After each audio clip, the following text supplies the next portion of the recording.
Los momentos en familia son más agradables disfrutando de un desayuno con unos deliciosos huevos, especialmente cuando son de Eggland Best. Tienen un sabor deliciosamente fresco y la mejor nutrición, como 6 veces más vitamina D, 10 veces más vitamina E y el doble de omega 3 y B12 que los huevos regulares. Para nosotros, los huevos pueden ser cocinados de cualquier estilo, siempre y cuando sean los mejores. Eggland Best, mejor sabor, mejor nutrición, mejores huevos. Esta semana se conocieron detalles de lo que será la nueva reforma tributaria, segunda durante el gobierno Petro, con la que busca recaudar 26 billones de pesos para completar los 556,9 que contempla el presupuesto general de la Nación 2026, aún en debate. Es una propuesta con un escenario adverso. Es muy similar a la que rechazó el Congreso en 2024, pero esta vez el monto es mucho mayor. Surge en medio del ya caliente ambiente electoral, pero además ante las alertas de una altísima crisis fiscal y de poca ejecución presupuestal en el pasado. ¿Cómo jugará sus cartas? Hoy es jueves 21 de agosto. Mi nombre es Carlos Solano y este es el café de hoy del Tiempo.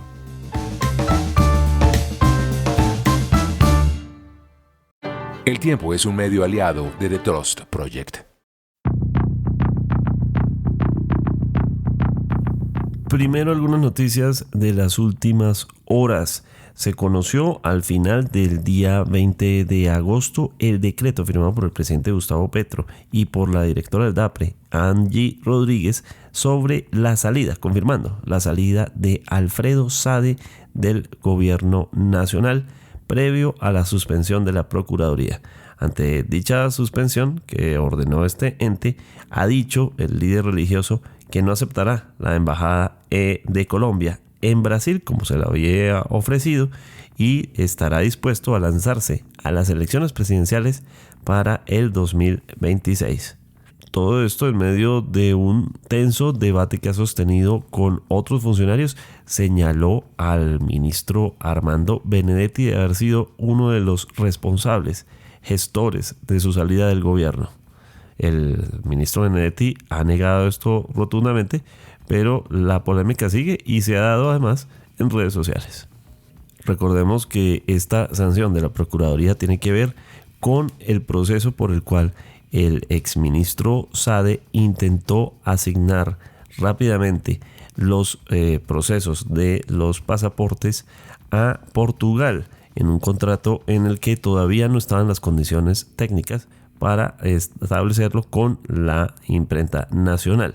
Si bien así será el proceso, no eran los tiempos y acusó a funcionarios de su ministerio, de la Cancillería, de estar defendiendo los intereses de la firma Thomas Gregg & Sons. Es por este tipo de incidentes que la Procuraduría comienza el proceso.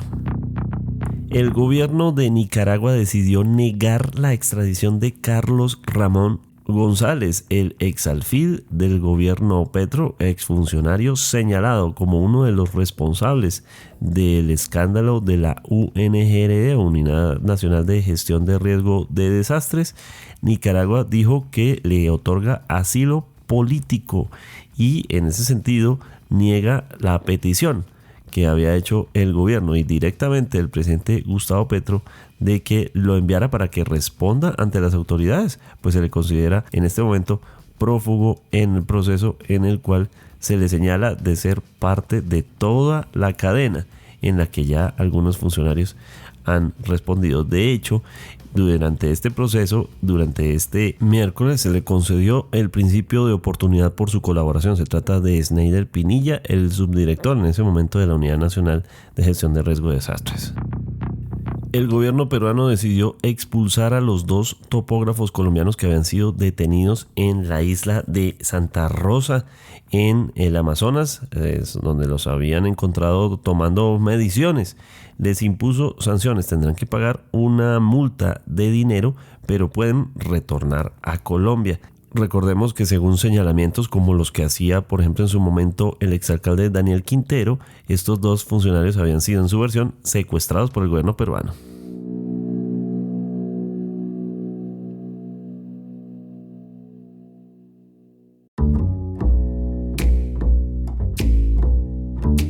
con la propuesta del nuevo presupuesto general de la Nación en debate en este momento en el Congreso, que asciende, según lo propuesto por el gobierno, a 556 billones de pesos, se establece el camino para una nueva reforma tributaria que tiene que ser aprobada, por supuesto, con la que esperan recaudar 26 billones de pesos.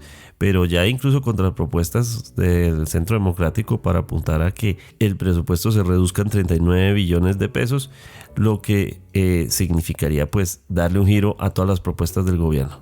¿Qué esperar de estas propuestas? ¿Qué esperar de la discusión sobre una nueva reforma tributaria para los colombianos? La segunda que haría este gobierno. Estamos con Francisco Miranda, director del diario Portafolio y analista político y económico, para entender esta situación. Bienvenido, Francisco. Hola, un saludo a todos los escuchas de hoy. Lo primero que hay que entender es el origen de esta reforma tributaria. ¿Por qué se presenta? El gobierno ha presentado un proyecto de ley de presupuesto general de la Nación para el 2026. Ese presupuesto general de la Nación tiene un monto total de 556.9, 557 billones de pesos. ¿Ok? Eso es más o menos un 6%, un poquito más alto de la propuesta del año pasado, 523 millones, que al final terminaron siendo 511, ya lo voy a explicar. Entonces, ese proyecto, el gobierno lo presenta, es ese proyecto de ley de presupuesto. Pero dentro de ese mismo proyecto, dice, así voy estos son mis ingresos y así voy a costear estos 556. Pero ojo, de esos 556.9, no tengo la plata de 26.3 billones de pesos. Los necesito recaudar. Y los quiero recaudar vía un alza de impuestos, es decir, vía una reforma tributaria. Entonces, ese es el origen de esta reforma tributaria de la que vamos a comentar hoy. Entonces, esa reforma tributaria viene atada, por así decirlo, al presupuesto general de la Nación 2026. ¿Por qué comenté lo del año pasado? Porque el año pasado sucedió exactamente lo mismo. El gobierno nacional presentó un proyecto alrededor de unos 523 millones aproximadamente, si mi memoria no me falla. ¿Y qué sucedió? De esos 523, el gobierno dijo 12 billones de pesos no los tengo. Señores Congreso, apruébenme este monto de 523 y por ende apruébenme 12 billones de pesos en esta reforma tributaria. En ese momento era el segundo intento de reforma tributaria de la administración Petro. ¿Cuál fue el resultado? Y lo recuerdo para todos. El resultado fue que el Congreso, en una decisión prácticamente sin antecedentes, rechazó ese proyecto de presupuesto 2025 de 523 y rechazó también y hundió también el proyecto de reforma tributaria de 12 billones, derivando en que el gobierno expidiera por decreto el presupuesto general de la Nación. ¿Por qué estoy haciendo este recuento de lo que sucedió el año pasado, Carlos? Porque el gobierno está repitiendo la misma situación y repitiendo lo que para muchos analistas económicos es un error, y es presentar unos presupuestos desfinanciados en unos momentos políticos, económicos y productivos muy especiales del país. Económico, lo acabo de mencionar. Estamos en una recuperación, ya tenemos una reforma tributaria que se aprobó al inicio de este gobierno, hay sobrecarga de impuestos en muchos sectores, el país está creciendo, sí, pero la recuperación es frágil, dispar, heterogénea. Político, estamos a menos de un año de elecciones, los congresistas que hoy van a votar esa eventual alza de impuestos irán a las elecciones en marzo, buscarán reelegir sus curules. Van a ir a las regiones a decir, yo subí tantos impuestos, ya vamos a ver el detalle. O sea que el momento político no es el adecuado, el momento productivo no es el adecuado y el momento económico fiscal Es decir, el gobierno está urgido de estabilizar sus finanzas públicas, Carlos, porque atraviesa por una de las crisis fiscales más severas de los últimos años. Según datos del propio gobierno, el déficit fiscal de este año llegaría al 7.1% del PIB, el segundo más alto de toda la historia económica, de todos los déficits fiscales de la historia económica registrados en Colombia. 7.1, solo superado por déficits que se presentaron en la pandemia o por la situación de la pandemia del COVID. Entonces, hice todo este recuento para que podamos entender por qué, de dónde viene esta reforma tributaria, por qué la estamos pidiendo hoy, de qué monto es, por qué no es conveniente que esté atada al presupuesto y cómo los analistas y los expertos consideran que por el momento actual político, económico y productivo que vivimos, no es conveniente que el gobierno presente un presupuesto desfinanciado y busque una reforma tributaria tan onerosa de 26.3 billones de pesos. Termino diciendo que esa reforma tributaria es aún más costosa que la primera que presentó el gobierno Petro al iniciar en el 2022 su mandato, liderada por el entonces ministro de Hacienda, José Antonio Ocampo, cuyo monto general estuvo alrededor de los 22 billones de pesos. De acuerdo, Francisco, un escenario en el que el gobierno ya además a través del ministro de Hacienda ha dado luces sobre qué tipo de impuestos se van a establecer, algunos que suenan muy interesantes, pero por ejemplo algunos que tienen que ver como con impuestos a las iglesias, también gravamen del IVA, gravamen al carbón y al petróleo, entre otros temas que probablemente en el escenario del debate político en este momento no resulta lo más fácil de resolver en un ambiente preelectoral. Exacto, aquí para analizar, digamos, una alza de impuestos, pues hay como diferentes aristas por donde uno puede analizarlo. Analicemos el más sencillo, que es el momento político. Ya lo mencioné hace unos segundos, pero no sobra repetirlo. No es fácil la última legislatura. En la última legislatura, es decir, en el cuarto periodo legislativo de un gobierno de 4 años como el gobierno de Colombia, el gobierno nacional de Colombia, los congresistas no solo no asisten mucho a las sesiones, sino que están preocupados por su esfuerzo reeleccionista. Es lo normal de la política. Entonces,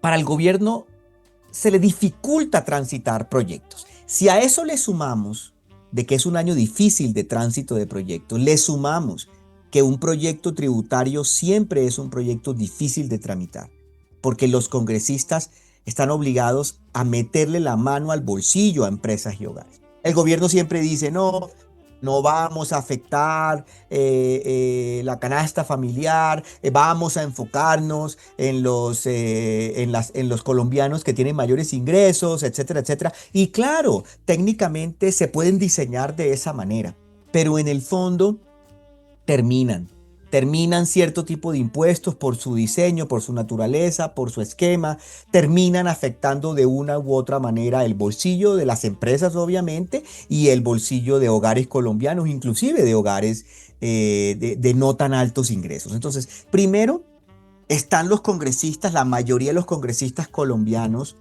en medio de la polarización política que ya nos encontramos, en la cercanía de las elecciones parlamentarias y presidenciales del 26, dispuestos a aprobar un alza de impuestos tan grande, el ambiente entonces, o lo primero que uno piensa es que no. Así que eso dificultaría el tránsito y sobre todo los congresistas tampoco quieren estar en estas discusiones. Imagínate tú pensando en la reelección, teniendo que ir allá a tus regiones a buscar los votos de Cámara y de Senado y teniendo que llegar a decir, no, yo subí los impuestos meses antes de venir a pedirles el voto a ustedes que se va a depositar en marzo. Entonces, ahí hay un momento político difícil. El gobierno está con el sol a las espaldas.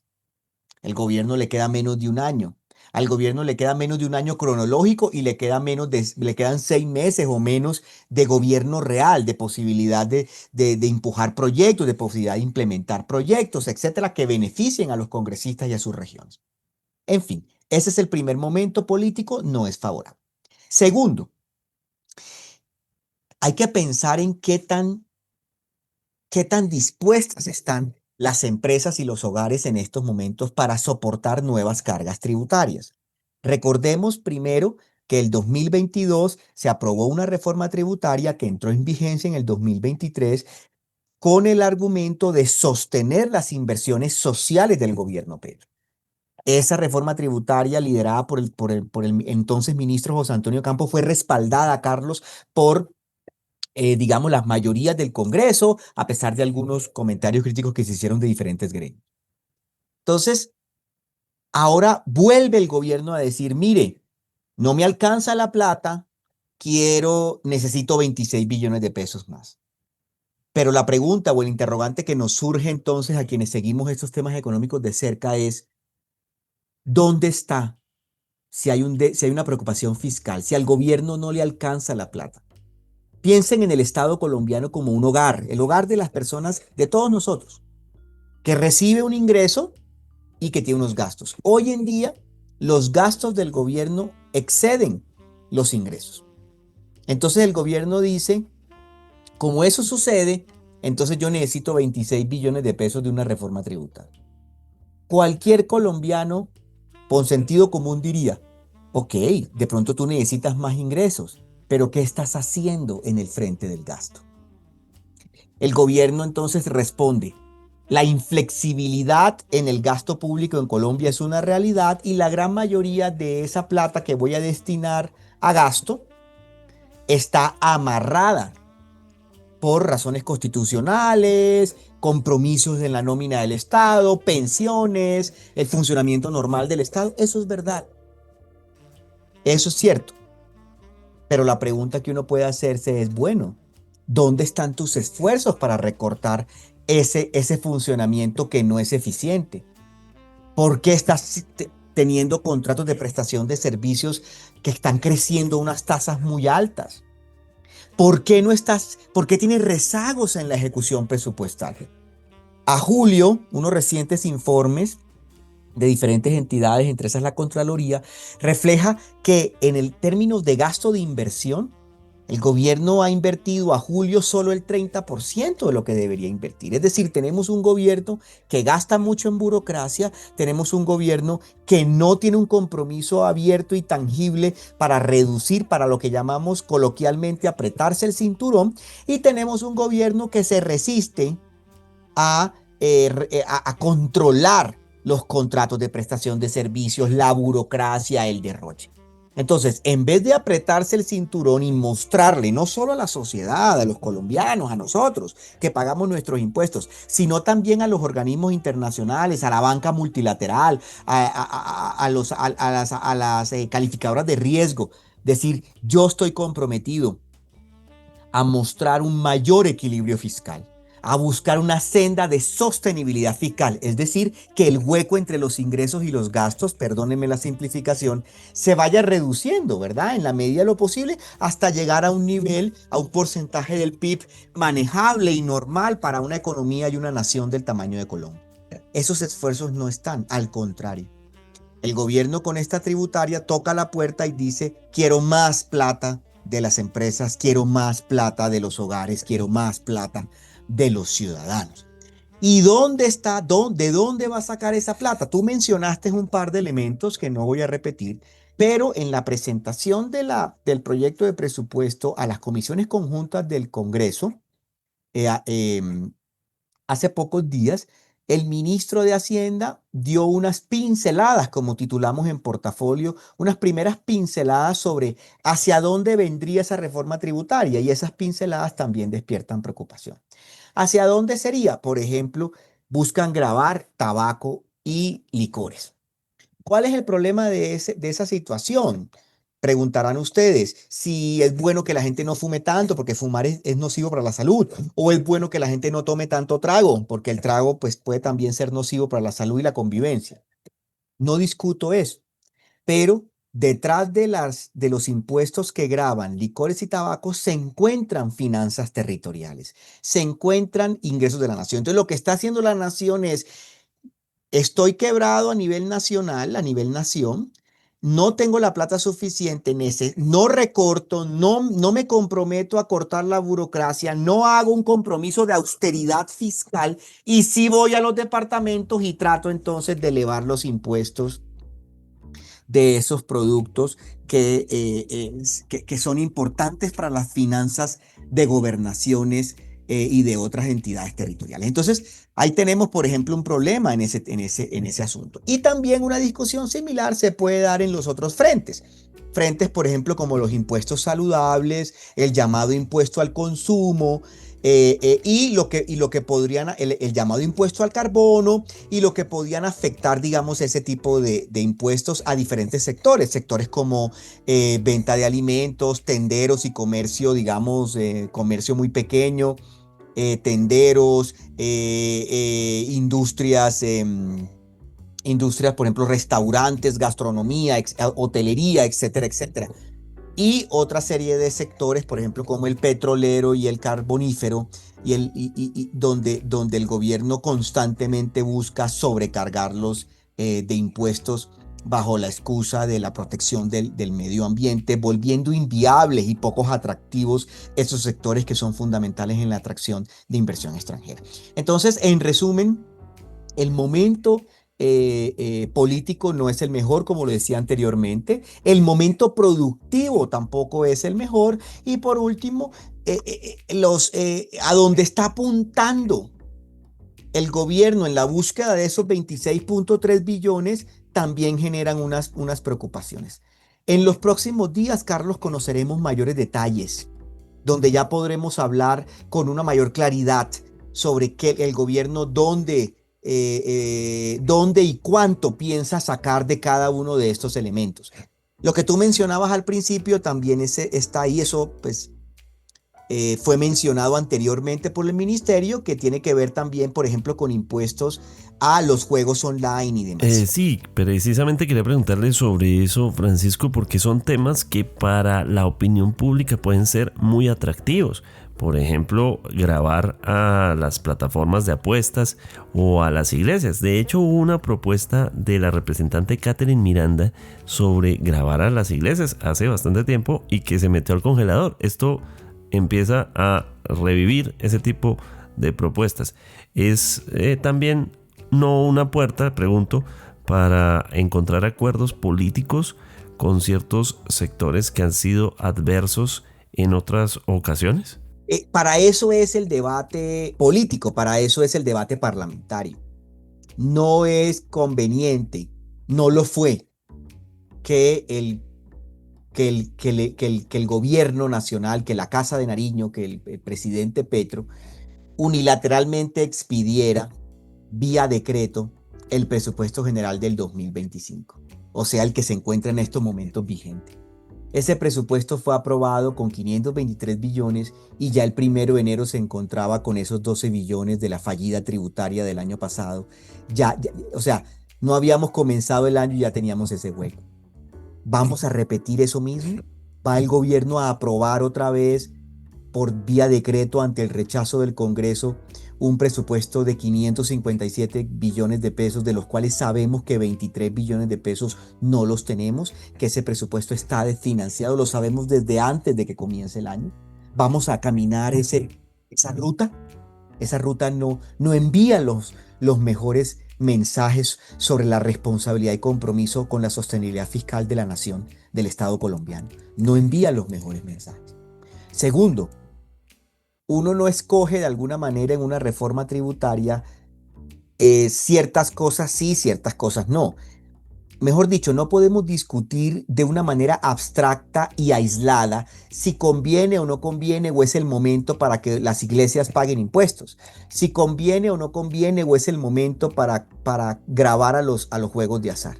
No, las reformas tributarias tienen que analizarse como un todo.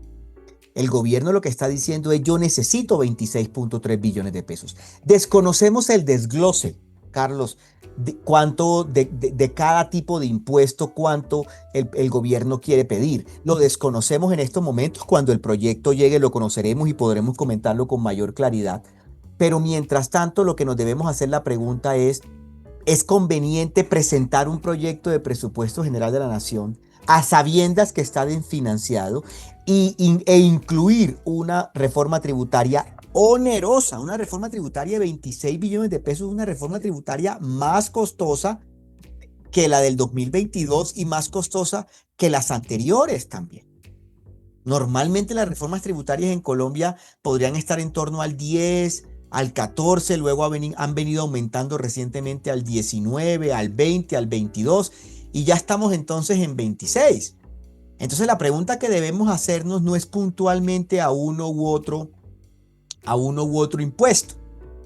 Como mencionaba yo, licores y tabaco. Una persona, digamos, aisladamente puede decir, bueno, si queremos bajar el consumo de licor o si queremos bajar el consumo de tabaco, que es nocivo para la salud, entonces, ¿por qué no generamos impuestos? No, la pregunta es, ¿conviene que el gobierno presente un presupuesto desfinanciado, atado a una reforma tributaria, obligado a una reforma tributaria, costosa, elevada de 26 billones, que está constituida no solo por estos impuestos que pueden ser atractivos para algunos de nosotros, sino que toda una gama de impuestos en un momento político, económico y productivo que no es conveniente para el país?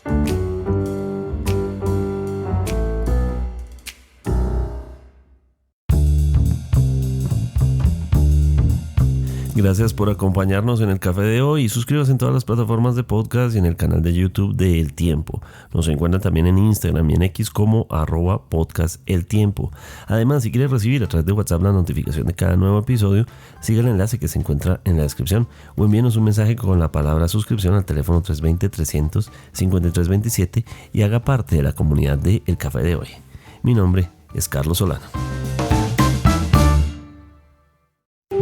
Podcast El Tiempo.